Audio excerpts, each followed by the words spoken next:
Okay, hey y'all, we back. Um, I don't know what we were talking about the last time, but I wanted to continue with telling y'all a story because a lot of times I sit in this room and I think of things that I was like, you know what? I need to tell somebody this. This is a story need to be told. When I was, well, you know what? I can't even do that because I have to finish the story about Afro and Country Boy before I tell y'all a new story because that would be crazy. Leave y'all hanging like that. Or, no, I ain't even gonna let y'all in on that part yet. Um, I know y'all ain't laughing. Yeah, I got me a gold tooth. She different. Yeah, she different. I ain't even gonna tell y'all how that happened because they tell me that I have 15 different personalities. One of my personalities did that. And when I tell you what she did, y'all gonna, we ain't gonna get into it now. I just want y'all to know that. Y'all take notice because later on, y'all gonna say, what?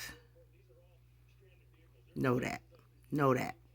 When y'all hear this story, y'all gonna say, what? This girl done jumped off the edge of crazy. Or, this girl done drank some Clorox or something. Okay, anywho. Um, Afro. Let's see. Let's see now. Let's see. Afro and Country Boy got into it on the basketball court, and then they went back. They went back to the house. I know one thing though. Country Boy he came up to New York wanting to be a rapper, but let me tell y'all something. His raps was all that. It was all that. But like I said before, it's a hard world to get into. But he had some more living to do before he could tell a story like he told. And when I play one of these raps, and I'm gonna play it toward the end of this tutorial, not this tutorial, but toward the end of this story I'm telling y'all. And y'all let me know what y'all think. I thought it was jazzy as all outdoors, but we'll get to that. But he has he has this female that he was liking. Remember he saw the little girl and she said, "This my baby." Well, guess what? When they was coming home from the basketball court, he saw her again. And he said, "How you doing, Miss Lady?" And she looked at him. She said, "I'm doing just fine. And my name is." And he said, "Oh, yeah, yeah, yeah. Your name is Moesha, Keisha, uh, Tisha." She said, "You know what? Just call me anything. Call me Bay. Call me Bay. Because you never going to remember my name. And I'm not going to keep going through this with you. I'm late for work." What you want to say? You say give you a minute. Go. Your minute running out. Go. And he looking at her like, why this girl giving me such a hard time? But he was intrigued. He was really intrigued by it. 'Cause she was cute now. Little brown skinned girl. Had a little haircut where it was cut here and longer on the other side. She was cute. She was real cute. But he didn't realize that she changed up her looks. So in order to meet a female and know how she truly looked, you have to date her for a while because a lot of times us women are not going to show our natural selves until we're comfortable with you.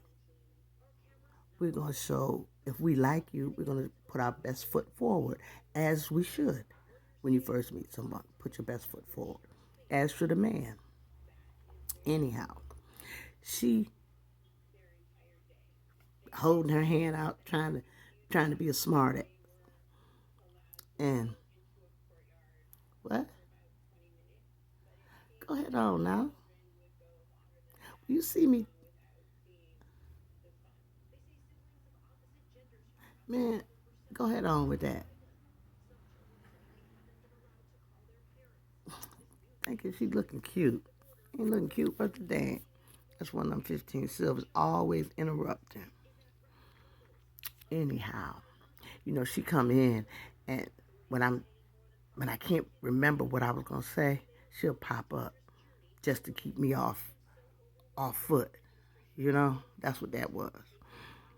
Anyhow, so she looking at the time and she said, "Okay, I have to go. Subway. I'm going to catch the subway."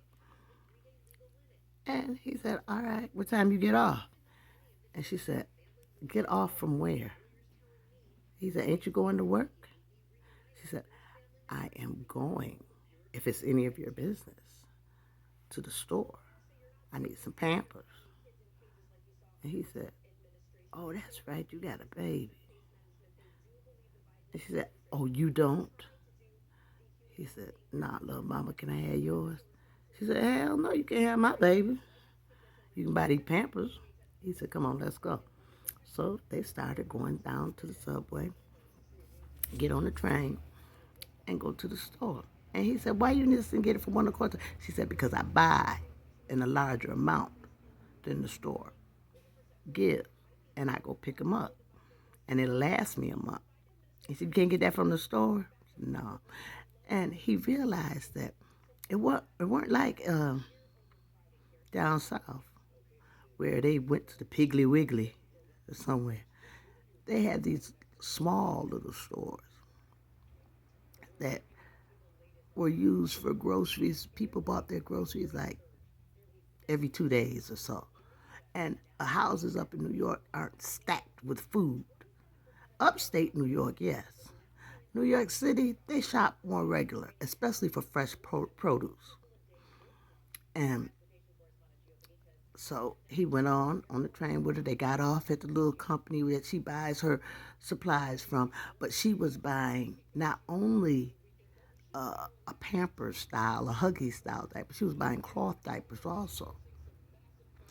And he thought that was cool that a woman in this day and age was still willing to take the time out to put their child on some nice cotton pull-ups. And she said that was because she was starting to wean him, starting to get him used to the cloth feel of the diaper, because that's how the underwear that he was going to be wearing. So she was starting to get him used to it, and then so he could feel that when the cloth is wet, you've wet your pants, and we don't want you to do that. And he thought that took some forethought. She was into her motherhood. She was taking her motherhood seriously. And, you know, sometimes you want somebody that you know is going to be about that baby, especially if you may one day not going to be around or whatever, and you're the one that supposedly has the sense in the relationship. Because I know, God knows I had the sense in mind when I was raising my kid. Well, we won't even talk about that because he wouldn't agree with that. Go ahead on. I wasn't talking about you. Excuse me, y'all. Y'all know I be playing with these fake nails, so don't judge me. Listen to the story. Okay, so they go get the pamper, they get back on the train, and they talking and laughing and having a good time. And she's asking him about his life down south, and he's telling her a story about when he went to the prom. And they laughing and talking, and he said how he was showing off so bad he slipped, and half his suit got in the mud. So the bottom half of his suit was all muddy of one pant leg. And he said to this day, they down there die one leg of their thing, or they put leather right there, and because they thought it was a style. They thought he came in there in the baddest tux because he had on a cream color, and it was laced with a little gold, and it had a brown tie and a brown, and she had on this brown bronze dress, and it was jazzy and tight, and it was strapless, and everybody thought, ooh, they won best dress, everything. So now that's what they do down there. Do you know? He didn't tell nobody either that was mud that had stained the bottom of his pants. He wiped it off, and it came out so cool, looking so good that people thought it was a style. I mean, it came out. It was on an angle, and then it was straight down. I mean, it was jazzy for a stain in the mud. She was laughing so hard. She said, "There's no way in the world nobody else would have believed." He said it was dark. All the lights was blinking on and off. So people didn't inspect it like that. They just thought, wow, he looked nice. They look nice together. And that became a norm for them down there for a while. And then, so it's time for them to get off. And they get off. And she said, come on, you got that one? He said, "Go." They had left the diapers on the train. They run to catch the train, and he was a track star and a football star, basketball on occasion.